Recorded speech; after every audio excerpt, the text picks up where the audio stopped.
This is Gemara and Yoma Daf Chav Tes. So the learning for the month of Iyar, the last final few days, should be a tremendous chos for Shlema for Rivka Bas Basheva, as well as a chos for Shlema for Natalis Yuma Mechel Esther. The learning of the entire Chabura should be a tremendous chos ili neshama, and of course the rest of our chaylim, as we mentioned yesterday, Baruch Hashem, some great news about some of our chaylim. But first, let's mention the ones that still need a refuah shlema. Evadim and Vega Chaim and Sar Shalom Simon Reizil Zar Bas Kananda the Basim Chai Sara Yosef Yob and Mindali as the president Shalei Shamas Naami Bashav Vega Shirchana Shmuel ben Tila Dinim ben Chan Rizim Chai Bas Amina Livaracha Bas Toibia Musa, Kinei ben Shin Mendel, Siv ben Fegas Vern Michlas Nathele Huva, Besoy Sharchali Yisrael Baruch Hashem. We should continue hearing fabulous news about the rest of our Chaylim and Mirza Hashem. Now we pick it up from Chaf Ches Amid Beis. We're holding 5 lines from the bottom that the Gemara says, V'lama Hitzruchu Likach. So the Mishnah said that they went up and they checked, did the sun rise, so that you could do the Shechita. And the Mishnah concluded and tells us, why do we need to know that? And the Mishnah said, you know why? Because there was one time this dreadful story that they thought that it was light. They shechted the carbon tamid, and lo and behold, it wasn't light. It was the moon that was rising. So says the Mishnah, that's why they had to be also extra careful. Says the Gemara, Umi machlef. Is this really possible? Is it true that the sun could be confused with the moon? Vatani, we learned in the Raisa, Rabbi Tamor Shalavana. The Tamor, which is the shaft of light, the light that emanates from the moon, is not the same, the Timor Shalchama, with the light of the sun. Timor Shalavana mitamar va'oile. The light of the moon is straight up kalim, and it goes up like a stick. Kimaka like a stick. Timor Shalchama mafsiya lekanu lekan. Whereas the light of the sun dissipates, diffuses all out. So I asked the Gemara, I don't understand. They're different lights. Again, a little bit difficult to understand, but at some level it means that when the moon rises, or somehow moon rise at certain times, as we'll see, the moon can rise very, very late in the night, but it rises, the light that comes forth is a straight up beam, whereas the sun more just like spreads out. So how is it possible that they made this mistake and thought it was sunrise? Says the Gemara, Tanadei Rabbi Ishmael, it was a cloudy day, and therefore it spread out. The clouds made the light look as if it spread out. So they thought, oh, it's sunrise. Really, it was moonrise. But the cloud just made it spread out. That was the mistake that they made. Amar Rapapa explains, Rapapa Shma Mina. You know what we see from here? Yoma de'eva kulei shimsha.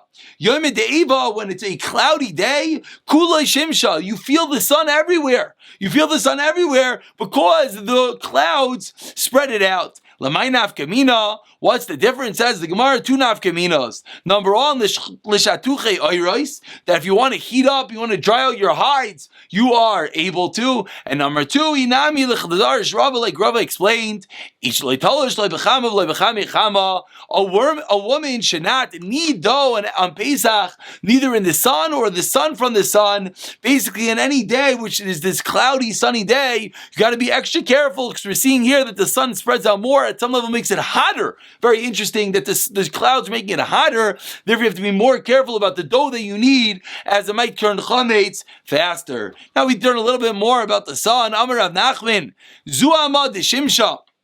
The heat of the sun is kashi mishimsha. The heat of the sun on a cloudy day is worse than the sun on a clear day. The simanach dana dechala. The siman is like a jar of vinegar, and the way that Rashi here explains is like the jar is bottled up, and you make one little hole, it shoots out, and that's similar to what it's going to be. Is that when there's a little the cloudy day, but when it's trapped behind the clouds, and then when there's a break in the clouds, the sun shoots forth, and that's a much stronger sun. And similarly, says the Gemara, Shavriri Deshimsha, the blinding effect of the sun is Kasha Shimsha. On a cloudy day is worse than the sun itself. Similar to what we just said, how it could burst through and it can make it difficult to see. Visimanich Dilfa is like dripping. Sometimes the drip could be worse than the direct stream itself. And we continue a few more of these dinim. Here Avera says the Gemara, Kasha Me Avera could at some level be even worse than Avera itself. Simanich Recha de Bilsra, the smell of pungent meat, and the Mefarshim here explain, is that when you smell the meat but you can't eat it, it causes you intense pain.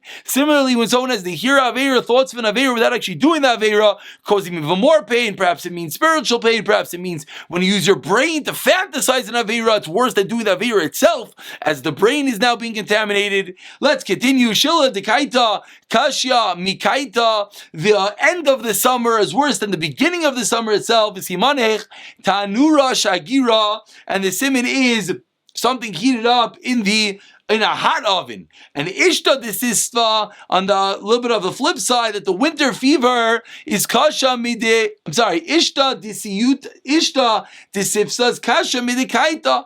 The winter fever is worse than a summer fever. That one you obviously understand. In the winter it's freezing cold. Simanach tanur kerira is a cold oven. Cold oven is obviously worse. Not worse. Is more difficult to heat up, and that's the winter fever. Migmar ba'tikta Kashya, says the Gemara, relearning an old piece of information when you forgot it is worse than mechanata, something new. Simanech tina bartina, which is cement from cement. When you already have cement, to break it down and remake it into cement is more difficult than making cement in the first time. And that's similar to the learning, is that when you want to relearn something you forgot, that could be more difficult. You got to reprocess your brain than learning it for the first time. Says the Gemara, let's get back to the sun. Amar Rav Avua. We are 7 lines from the top of Chavtesam and Aleph from Rav Avua, my time of the Rebbe. What is the reason of Rebbe? The Chsev, as the Pasuk says, Lamnatzeach al yeles hashachar. Lamnatzeach, for the ayela, the hind of the shachar of the morning. My ayala zu. Just like this ayala, this animal, this hind, karnel mifatzelas, the horns, the antlers spread out, lekanu lekan. Av shachar, so too Rebbe is learning the mornings that mafsia lekanu lekan, the sun diffuses and spreads out here and here. Amar Rav Zir lamanim shel esel ayala. Now, once we're on the topic of an ayala, of a hind, we do a little few more psukim. Why is Esther Amalka compared to a ayala? Why that animal? Lo melachat to teach you ma ayala rachmatzar, that the womb is narrow. The husband, not husband, but meat of that animal, enjoys the relations each and every time. Kisha Rishain, it's very tight, and it feels always as if it's like a virgin, always like it's the first time having relations. Av Esther, so to Esther Amalka, Achashverosh so much loved her, as if it was the first time they were sleeping together. We continue. Esther was compared to a yeles hashachar. So why was she compared to the shachar, to the morning? Esther soiv kol anisim was the last of all the miracles. Says the Gemara, what? Chanukah. We know we have the names of Chanukah. Answers the Gemara, nitna lechtaim. No, it means the last of the miracles which are able to be written down, meaning it's part of Ksuvim, which was Esther. Kamrinon. Says the Gemara, 1 second. It's a machlekes. One mandamar holds that Esther you wrote down was part of Ksuvim. What are you going to say? Answers the Gemara, Mukum like Rabbi Nemin Bar Yefes, Amar Rav Elazar, Damar, Rabbi Nemin Bar Yefes, Amar Rav Elazar, Lamanim Shal Tefillin Shal Sadikim, Kayalos. What is the reason that the tefillin of Sadikim, why are the prayers, the tefillos of Sadikim are compared to Kayeles, like the hind, explains the Gemara, just like this animal, as it grows up, the horns spread out. So too of Sadikim, Tfilah Nishmas, their tefillos are heard. And that is the end of these different comparisons. Esther Amalka to Nayala, Esther Amalka to Shachar, the sun to the Ayala of this animal, that the horn spread out, so to the sun spreads out in the morning. That's how we started off this all. And the Sadikim, like their tefillos spread out, just like the horns of this animal, the antlers spread out. And now we get back into the Mishnah. Shachtu es hatamid. We learned in the Mishnah that what was the mistake that they made? They shechted the Talmud. They thought it was daytime, but it was really nighttime. And what do they have to do? They had to burn that carbon Talmud. Emas, when was this story? It was an interesting story. When did it happen, says the Gemara? If it was a regular day of the year, it's not possible. The Mishnah said something that the Kohen Gadol was doing the Shechita. Why would the Kohen Gadol be the one that had to do the Shechita on a random Tuesday? Ella b'Yom Kippurim. It must have been. It's a Yom Kippur. Oh, very good. It's in Yoma. Says the Gemara, 1 second. Was there light of the moon on Yom Kippur? Based off of the day of the month of Yom Kippur, we know that the moon gets larger and smaller as it gets closer to the 15th of the month, etc. So on the 10th day of Tishrei, the day of Yom Kippur, the moon is really not giving so much light, and furthermore, the moon is not rising so late in the night so that it would appear like sunrise when it rises.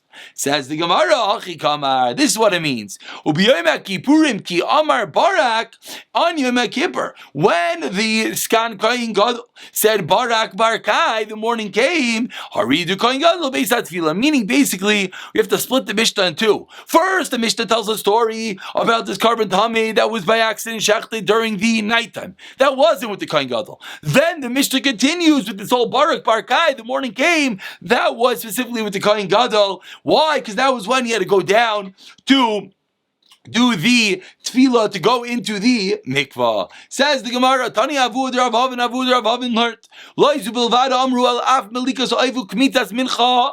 Not only this, not only the din of the Mishnah that they did the carbon tamid shel shachar by accident the shechita night, which made them unfortunately have to burn and destroy the carbon, burn the carbon tamid because it was shechita during the nighttime. But says Ravin, Avud Rav Avin, the father of Avin, they also had to take the malika of the oif, which was the fingernail, ukemitza of the mincha, and the 3 fingers of the carbon mincha. They also had to burn it because it was also done at that time. So they had to take those 2 parts of those avaidas and burn it. Says the Gemara. 1 second. Last line, Chavtes Amanaf. I understand. The bird, the oil of the oif, I understand. They did the malika. They already shechted the bird. It's not like to be done. I agree, you got to burn that bird. Says the Gemara, Elokaimates, when it comes to the Kemitza, the 3 fingers of the carbon mincha that they took, turning over to Chavtes Amin Beis, ask the Gemara, Nahadra, back in. You have a bowl of flour. The Kohen sticks his fingers in, takes out 3 fingers, knocks off the top and the bottom. Then what happens? They realize later, oh shoot, it's really the nighttime, it's not daytime. So I understand the shechita, you gotta burn. I understand the bird, you gotta burn. But take the flour, throw it back in the bowl, and start again. Why are you burning the flour? Answers the Gemara, Nahadra.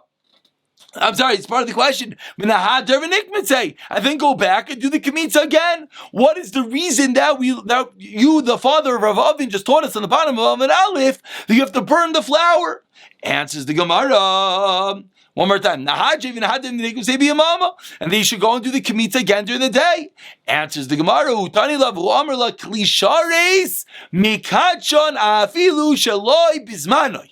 Says the Gemara, such an important rule. The father of Avin learned that even though it was the wrong time, it was nighttime. And when do you do the Kemitza? By day. But the father of Avin learned, even though it's Shaloi Bizmanoi, what do they do after they took that flour? They put it in a klisharis, they put it in a holy vessel of the Beis HaMikdash. So putting it in the vessel makes it mikudash, makes it holy, and therefore there's no way you can put it back in. Therefore you're going to have to burn it. So again, the din of the father of Rav Avin is what? Is that when you did the malika, you did the shechita, now even the flour has to be burnt. For what reason? Because even though it was done at the wrong time, let's just pay attention because the Gemara is going to ask this in a moment. Even though it was done at the wrong time, but because it was placed into the klisharis, into the vessel of the Beis HaMikdash, therefore it had to be destroyed. Says the Gemara, Meisvei, 3 lines from the top. Zeh haklal, says the Gemara. The Brisa teaches us this is the rule. Kol hakarev biyoim kadosh biyoim. Chol hakarev balayla kadosh balayla. Chol hakarev bein biyoim ubein balayla kadosh bein biyoim ubein balayla. What do we see? Says the Brisa. Something which is a daytime gets sanctity during the day. Nighttime gets sanctity at night. Day and night gets sanctity both times. But Katani Mios, what do we learn? Kolakari biyoim kaidish biyoim. Biyoim in Palaylalai. Says the Gemara, I don't understand. When do they do this Kemitza? by night. When was it supposed to be done? By day. So should there be any holiness? Absolutely not. Says the Gemara, so I don't understand. Very good you put into the Klishares, very good you put into the vessel of Beis HaMikdash, but we see clearly that the placement in the vessel itself is nothing if it's at the wrong time. It only will get Kedusha at the appropriate time. So why is it getting Kedusha over here? Says the Gemara, Dilma, no, don't ask for that Braisa, because Dilma Einoi Kodesh Li Karev, Aval Kadosh Li Pasel. Very interesting split we're going to make right now. That brisa that said it gets kedusha by day for a daytime avoda, by night for a nighttime avoda, that was getting the ultimate kedusha, the full kedusha, likarev, to serve and use it as a sacrifice. But what about getting kedusha to make it possible? Says the Gemara, maybe that's a lower level. Maybe when it comes to accepting Kedusha like a sponge, maybe that it could accept Kedusha to make it possible even at the wrong time. That's what the Gemara is suggesting now. So you can't necessarily ask me from the previous brisa. So Masav Rav Zera asks Rav Zera, see, there is a lechem as a bazichan achar Shabbos. When are you supposed to switch lechem upon him? We've seen this before. When are you supposed to switch the bezichan, those 2 spoonfuls of the levina, of the frankincense, on Shabbos? Someone went and did it, he's supposed to do it on Shabbos day, and he did it achar Shabbos. He did it Motzei Shabbos. Vehikter es abazichan, and he went and he burnt the bazichan b'Shabbos on the Shabbos afterwards. What's the halacha? Psula, it is possible. Ketzad Yaseh, Shela, if you have those words, Yanichenu l'Shabbos haba. You leave it there for an entire another week. Usually it's switched on Shabbos to Shabbos. Here he went and he did it after Shabbos. So when the next Shabbos comes, was the bread there for 7 days? No. Were the 2 spoons of Levina there for 7 days? No. Because they were first burned on Motzei Shabbos Sunday. So what do you have to do? You have to leave it there for an entire another week, another 7 days. It'll be there for a total of 13 days, and then you will leave it there. Says the Brisa, Sha'afilu amda al shulchan yamim rabim. Even if it's going to be there for many, many days. Ein bekach klum. It's no problem. It could be there for 13 days without any issue. Says the Gemara, V'hamai, why is what you just said true? Tik doish v'ti pasel. What was the answer that we just gave? We just wanted to differentiate. That when it comes to getting a holiness to serve, to part of an avodah, that has to be done at the proper time. But we said to get a holiness to make it possible, it even could happen at the wrong time. Says the Gemara, the same thing over here. This lachem upon him, this levina, these 2 golden spoons were put at the wrong time. So why are we saying keep them there for another 7 days? No, you messed up. Let it get the kedusha in order to make it possible. Burn it the next Shabbos and move on in life. From the fact that the Brisa says you don't do that and you keep it there for another 7 days, seems that this answer that we just said, that there's a difference about Kadosh Li Pasal, that it can accept the holiness, soak it up to make a puzzle. Sounds like it's not true.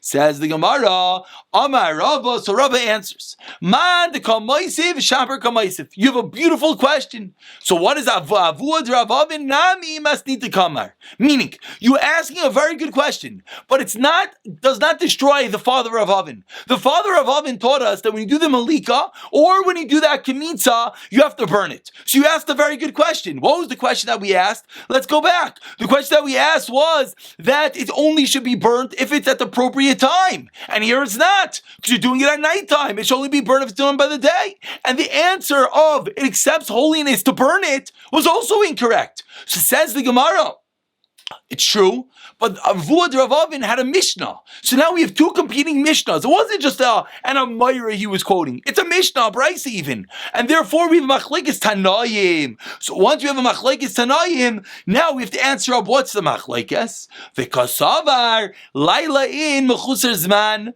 Yoim Mechusar Zman. Laila in Mechusar Zman. Nighttime is not considered lacking in time. Yoim, daytime, is considered lacking in time. And now the Gemara explains. Actually, I should say better is that the Gemara is now going to ask on that, and then with that we'll get a bit more clarity. Kimata Beishimsha tikdosh. Says the Gemara, you just told me nighttime is ein mechusar zman. What does it mean it's ein mechusar zman? It's not lacking in time. If it's not lacking in time, therefore, it's going to get holiness. It's going to have to be burnt. So when they did the Kemitza, when they did the Malika, the father of oven was when? At night. Since it was done at night, it gets holiness, it has to be burnt. When the Lechem HaPanim was done Sunday, the next day, it's not Mechusar Zman. I'm sorry, it is Mechusar Zman. And therefore, it will not have to be burnt. Says the Gemara, 1 second. By the Lechem HaPanim, by those 2 golden spoons. Kimat the Beis Shimshi, when the next Friday night comes, Tikdosh V'Tibasel. It should get holiness and become basal. Because if you're telling me Laila ein mechusar zman, it's a bit of counterintuitive, so let's try to speak this out nicely. If it's ein mechusar zman, that means it yes becomes basal. Because if it's ein mechusar zman, then it's considered like it's inside a kli sharis, a vessel of the Beis Hamikdash. It's going to get the holiness and you're going to have to burn it. So it says the Gemara, you're right, that the Lechem HaPanim putting in on Sunday doesn't get the Kedusha. But when Friday night comes, the time before Shabbos day, so on Friday night, Laila, ain't mechusar zman. So Friday night will not be mechusar zman, and it's sitting on the shulchan, so it should get the holiness, and you should have to burn it. Chimat beis shimsha, take the shviti basel. When Friday night comes, it should get the holiness, and therefore it should become basel. So why do you have to wait a whole another week? Amar Avina, you know what the case is? Shekadam v'salkai. You took it off before Friday night, then you put it back on, then you leave it for another week. Marzocha v'tema Ravashi, Amar Afilu tema b'shloi kadam v'salkai. Even if that's not the case, kivan shesidroi shloi k'mitzvasai, nasei k'moi shesidroi yakoif. Says Rav Ashi, a tremendous idea. Says Rav Ashi, once you put the Lechem HaPanim on at the wrong time, game over. It says if it was put on by a robot, it was put on by a monkey, I don't care that eventually it's going to become a time that it could have been put there at the right time, and it could be now gets the holiness. It will never get the holiness. It says if it was put there by a monkey, and it's over, and that's the reason why we can't ask from the father of Avin. So at the end of the day, Avuad Rav Avin has his brisa, his supporting details that teach us that if he does the malika of that oif, of that bird, or if they do the kemitza of that karban mincha at night, which is the wrong time, laila ein mechusar zman, if it's going to get the holiness, you're going to have to burn it. And to ask for the Lechem HaPanim, either we're going to have to answer that they removed it before Friday night, and therefore it doesn't invalidate it, or the case is, like Rav Ashi is teaching us, that once you put the Lechem HaPanim there at the wrong time, he says, if it's placed by a monkey, we'll pick up from Zak Klal tomorrow.